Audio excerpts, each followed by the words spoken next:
Is there anything more terrifying than losing control over yourself? Imagine waking up surrounded by debris, not remembering how you got there, with the metallic taste of blood in your mouth and the haunting certainty that something terrible happened during the hours lost in darkness. For Marcus Chen, a software engineer from Portland, this wasn't just a remote possibility. It was his cruelest and most inevitable reality. The transformation had begun subtly, almost imperceptibly. First came nightmares too vivid to be just dreams, then mornings waking up exhausted, with torn clothes and dirt under his fingernails. Marcus initially attributed everything to work stress, the long hours programming complex systems for a digital security company. But when he found wolf tracks in his backyard, tracks that seemed to gradually transform into human marks, he knew he was facing something that transcended any rational explanation. The medical consultation was his first desperate attempt to find a logical solution. Dr. Harrison, a renowned psychiatrist from Seattle, listened patiently while Marcus described his symptoms. Episodes of amnesia, growing aggression, an insatiable hunger he couldn't satisfy with regular food. The diagnosis came wrapped in technical terms that Marcus obsessively memorized. Dissociative disorder, psychotic episodes, possible late-onset schizophrenia. The medications arrived like a promise of salvation packaged in small amber bottles. Olanzapine to control the psychotic episodes, lorazepam for the growing anxiety, trazodone to ensure deep, dreamless sleep. Marcus followed the prescription religiously, marking each dose taken on a meticulous calendar, as if his humanity depended on that pharmaceutical routine. During the first weeks, it seemed to work. The nights became quieter, the nightmares decreased in intensity, and Marcus began to believe he had found a way to control the darkness growing inside him. But the full moon always returned, and with it, something primitive and hungry that no pill could completely contain. On the first night the medications failed, Marcus remembered lying in his bed, feeling the heavy medication coursing through his veins, when a piercing pain shot through his chest. It was as if his bones were rearranging themselves, as if his skin was too small to contain what was growing underneath it. He tried to get up to take another pill, maybe two, but his legs didn't obey as expected. Instead of rising normally, he found himself supporting his weight on his hands, instinctively adopting a posture that his rational mind rejected, but that his body embraced with frightening familiarity. The bedroom mirror reflected an image that would forever shatter his perception of himself. He was still Marcus, but his eyes glowed with wild intelligence, his teeth elongated into sharp fangs, and patches of dark fur began emerging through his human skin. The last thing he remembered from that night was the sound of glass shattering when he went through the bedroom window, not through the door, but leaping through the glass as if it were the most natural thing in the world. The rest was a red fog of sensations, the cold wind against his transforming skin, the intense smell of the nearby forest filling his lungs, and a hunger that grew with each accelerated heartbeat. The awakening came with the bitter taste of reality, mixed with the metallic flavor that persisted in his mouth. Marcus opened his eyes slowly, each movement an agony that echoed through muscles that seemed to have been stretched beyond their natural limits. He was naked, lying on debris of wood that had once been the Johnsons' fence, his elderly neighbors who always greeted him politely during his morning walks. Fragments of memory began to seep into his consciousness like water through a cracked dam. The transformation hadn't been complete like the first times. This time he had retained fragments of human consciousness, terrifying pieces of lucidity that allowed him to partially witness his own acts.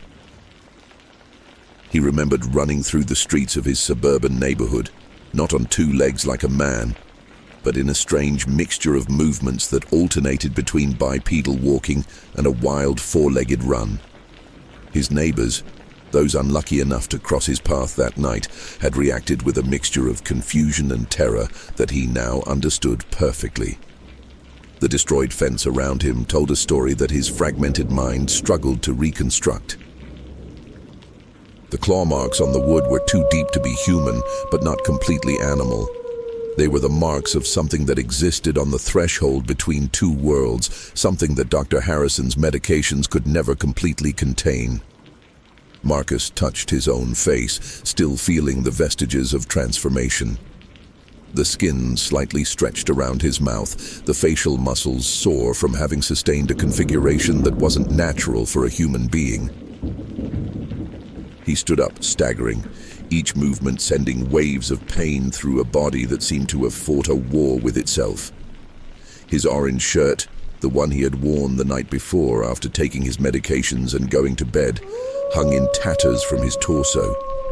The fabric was torn in patterns that suggested not just brute force, but claws that had emerged from inside out, as if his own body had rebelled against the clothes that confined him to human form.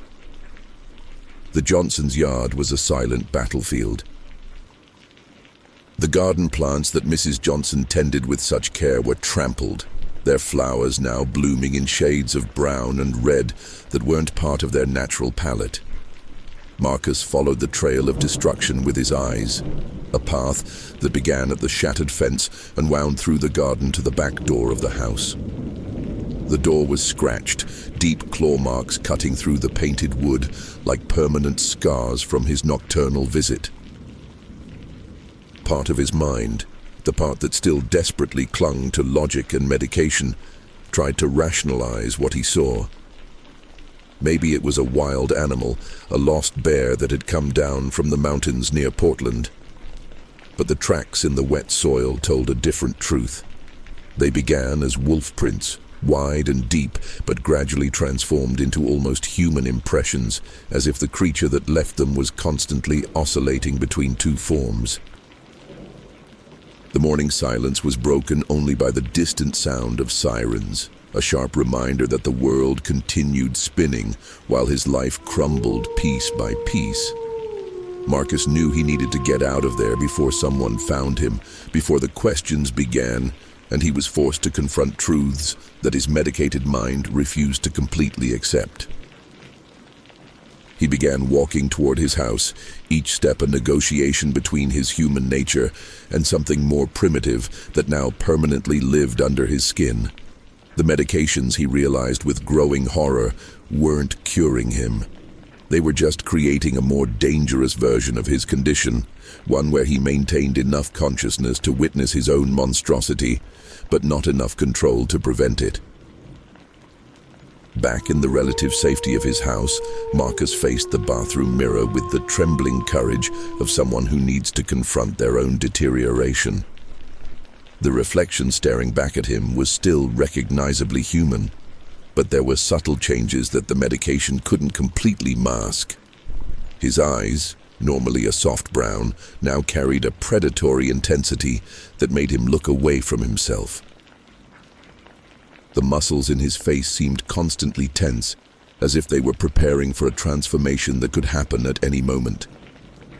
He opened the medicine cabinet with hands that trembled more from fear than withdrawal. The amber bottles lined up like pharmaceutical soldiers in a losing war against his own nature. Olanzapine, lorazepam, trazodone, names he had memorized like mantras of hope, now sounded like well-intentioned lies. He poured twice the prescribed dose into his palm, then triple, watching the small white pills that promised control but delivered only a fragmented illusion of normalcy. He swallowed them all at once, feeling them scratch his throat like small reminders of his growing dependence. Dr. Harrison had been clear about the risks of overdose, about how excess of these medications could cause deep sedation, breathing problems, even coma.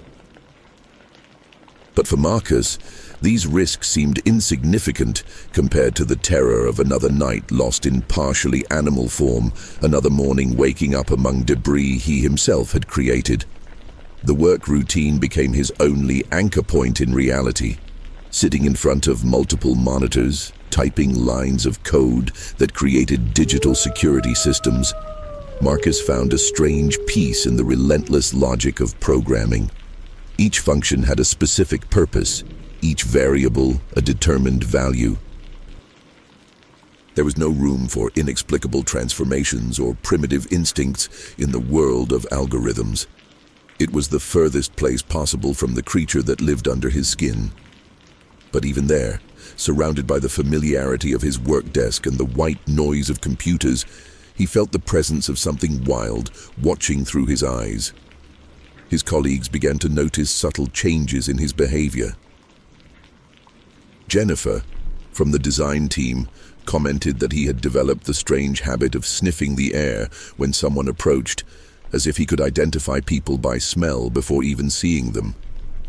David, his programming partner, mentioned that Marcus had begun moving differently with a feline fluidity that contrasted strangely with his normally reserved personality. The increasing doses of medication created a side effect that Marcus hadn't anticipated. A deep lethargy during the day that contrasted violently with the supernatural energy he felt when the moon approached the full phase. It was like living two completely opposite lives in the same body. One medicated and numb during daylight hours, another wild and conscious in the darkness of night. The division was becoming more pronounced with each lunar cycle. One night, after taking a particularly high dose of his medications, Marcus decided to lock himself in the basement of his house. If he couldn't control the transformation with medications, maybe he could at least contain its effects. He installed heavy locks on the outside of the door, left water and some snacks, and went down the creaking wooden stairs with the somber determination of a man preparing for his own prison. The basement was cold and damp, smelling of mold and years of abandonment. Marcus huddled in a corner, hugging his knees to his chest like a frightened child waiting for the storm to pass. The medications weighed in his system like molten lead, making every thought slow and viscous. For a few hours he believed it would work. The sedation was so deep that he could barely keep his eyes open, let alone transform into something monstrous. But the full moon didn't care about locks or medications. When the transformation began that confined night, it was more violent than ever, as if the creature inside him was furious at being imprisoned. The sound that emerged from his throat when the transformation began in the confined basement was neither completely human nor completely animal. It was something much more disturbing. A lament that carried the agony of a conscious mind being forced to watch its own metamorphosis. Marcus felt his bones elongating under his skin, a process that the medications made even more painful by forcing him to maintain fragments of human consciousness throughout the entire experience. The locks he had installed so carefully proved to be cruel jokes in the face of the strength he now possessed. His arms, still visibly human but covered with patches of dark fur, tore the door hinges off as if they were made of paper. The metal groaned and deformed under his claws that emerged from fingers that maintained human flexibility but possessed a strength that defied all anatomical logic. What terrified him more than the physical destruction was the mental clarity that the medications provided him during the transformation. This time, there was no mercy of complete amnesia. He remembered every moment, how his senses sharpened until he could hear his neighbor's heartbeats through the walls, how the scent of each person in the block became a unique and indelible signature in his mind, how his human instincts desperately fought against predatory impulses that grew with each breath. He climbed the basement stairs, not walking upright like a man, but in a hybrid posture that was simultaneously more and less than human. His hands occasionally touched the steps to help with balance, transforming the ascent into a grotesque dance between two warring natures.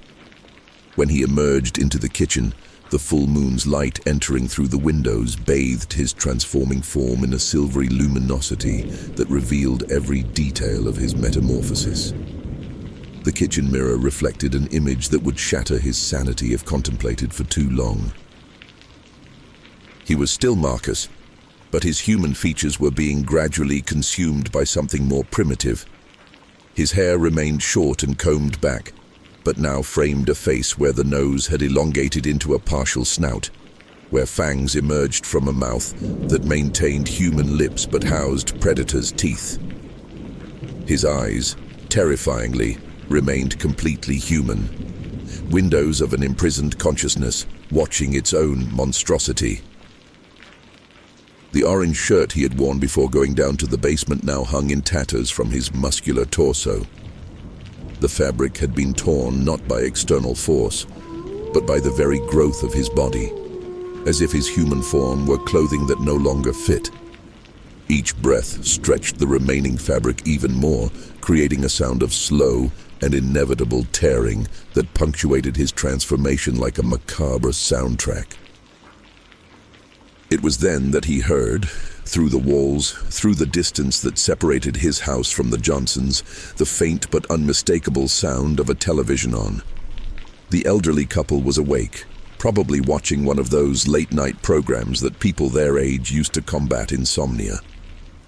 The sound should have been imperceptible to human ears, but for Marcus in his altered form, it was like a beacon calling his predatory attention. His bare feet found the cold kitchen floor, but his movements no longer followed the familiar patterns of human locomotion. He alternated between standing upright and moving on all fours, as if his body couldn't decide which configuration was more efficient. The heavy medication in his system made each movement deliberate and controlled, but in a way that was even more terrifying than complete savagery. He approached the back door with a dual consciousness that tortured him. Part of him screamed internally to stop, to return to the basement and wait for the night to pass, while another part, growing stronger every moment, whispered that the Johnsons were easy prey, that their advanced age made them perfect targets to test the limits of his new nature. The door handle turned under his clawed hand, and Marcus Chen, or the creature he was transforming into, stepped out into the night with a mixture of horror and anticipation that no medication could ever control. The night opened before Marcus like unexplored territory that his new nature instinctively recognized. Each shadow cast by the full moon's light had become a familiar road, each distant sound crucial information about the world he now inhabited. His bare feet found the cold grass of the yard, but it was the natural transition to movement on all fours that truly defined his journey toward the Johnsons' house. It wasn't a desperate or uncontrolled run. The medications in his system created something even more disturbing, a methodical and conscious hunt. Marcus felt each muscle contracting with calculated precision, each step planned to minimize noise while maximizing efficiency. Part of his human mind watched in horror at the predatory competence he had developed, as if years of evolution had been compressed into a few weeks of nocturnal transformations. The Johnsons' yard was silent, except for the low hum of the television that continued calling his attention through the walls. Marcus circled the house with fluid movements that combined human patience with animal instincts. His expanded senses mapped the interior of the residence. Mr. Johnson slept heavily in his reclining chair, the slow rhythm of his breathing indicating deep sleep induced by blood pressure medications. Mrs. Johnson was in the kitchen, probably preparing one of the nighttime teas that helped her relax. That's when he realized he could smell her fear. Not a specific fear of his presence, but a chronic anxiety that seemed to permeate her existence. Worries about her husband's health, about the medical bills piling up, about the growing loneliness of a life that shrank each year. For Marcus, in his altered form, these emotions had distinct aromas, like complex perfumes that told complete stories about the lives of his potential prey. The word prey echoed in his conscious mind like an alarm, making him pause in the middle of his approach. Part of him, the part that still took medications and worked with computer codes, was screaming internally to stop, to go home and wait for the transformation to pass. But that voice was getting weaker with each lunar cycle, being gradually muffled by something much more primitive and convincing. He approached the kitchen window, using a strange combination of human stealth and animal instinct. His movements were silent, but unnatural, as if he were applying human logic to a body that operated according to different rules. Through the glass, he could see Mrs. Johnson stirring a cup of tea, her graying hair loose around her shoulders, wearing a floral robe that made her seem even more fragile and vulnerable. It was at that moment that something inside Marcus broke definitively. It wasn't the medication that failed, nor the transformation that intensified.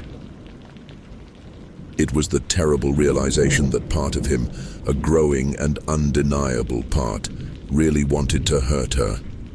Not out of anger or revenge, but for something much more fundamental and frightening. Because she was prey, and he was becoming predator. His claws unconsciously scratched the windowsill, leaving deep grooves in the painted wood. The sound was low, almost imperceptible. But Mrs. Johnson stopped stirring her tea and looked toward the window with the confused expression of someone who heard something that shouldn't be there.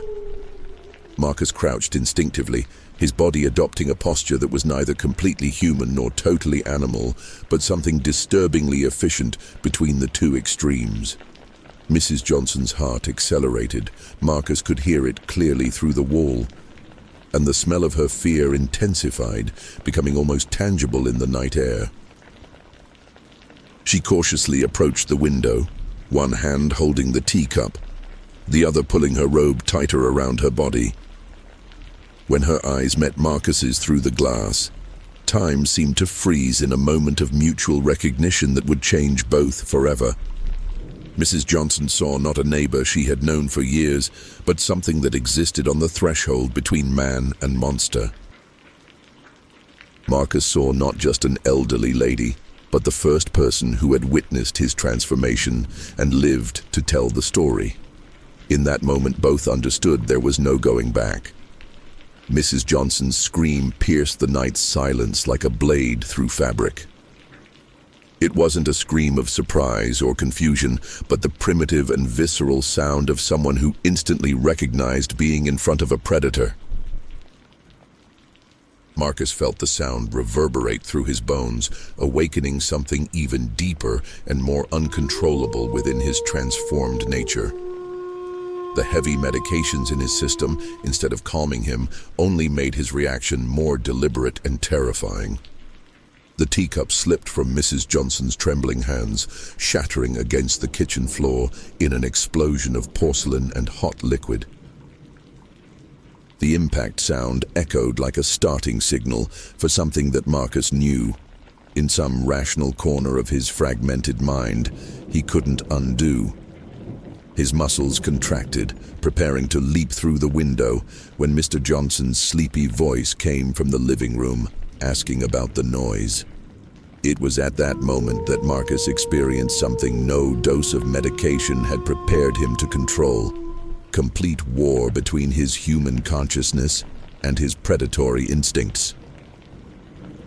Part of him wanted to protect the Johnsons, alert them to run, call the police, do anything to save themselves from the creature he was transforming into.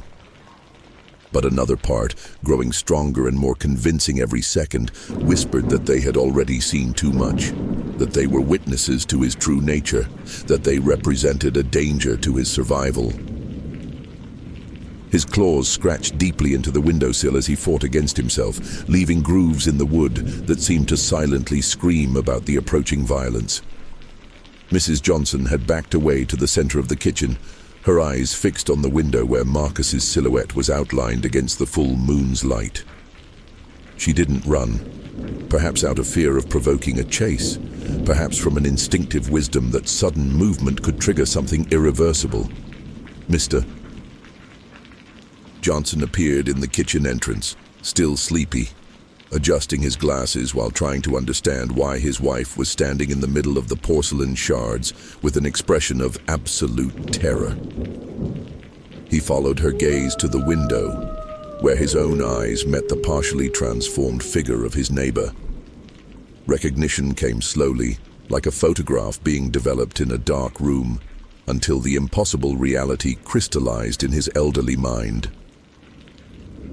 Marcus watched understanding spread across the couple's faces like an ink stain on white paper. They knew who he was. They knew what he was becoming. And in that shared knowledge, the fate of everyone involved in that terrible night was sealed. There was no more room for denial or rationalization. The truth was exposed like an open wound under the raw light of the full moon. The heavy medication coursing through his veins made each subsequent decision painfully deliberate. When he finally moved, it wasn't with the uncontrolled savagery of an animal, but with the calculated precision of something that maintained human intelligence while operating according to completely different instincts. The window glass shattered under his body's impact, bright fragments raining down on the kitchen floor like crystallized tears. Mrs. Johnson finally found her voice again, but this time it wasn't a scream of fear. It was something much more disturbing, a whispered prayer, fragmented words asking for forgiveness and protection for something she knew was beyond any divine intervention. Mr. Johnson tried to place himself between his wife and the creature that had been his neighbor, his frail arms extended in a protective gesture that was simultaneously noble and completely useless. Marcus stopped in the center of the destroyed kitchen, glass cutting his bare soles, but feeling no pain. His eyes, still terribly human despite everything, met those of the elderly couple, and in that moment of visual connection, all three understood they had crossed a line from which there was no return. The night stretched before them like a dark abyss, and somewhere in the hours that would follow, Marcus Chen would definitively cease to exist, replaced by something no medication could ever control or cure. The kitchen clock marked 3:15 in the morning when the last candle of Marcus's humanity finally went out, leaving only the creature and its prey in a macabre dance that dawn would find only as wreckage and mystery.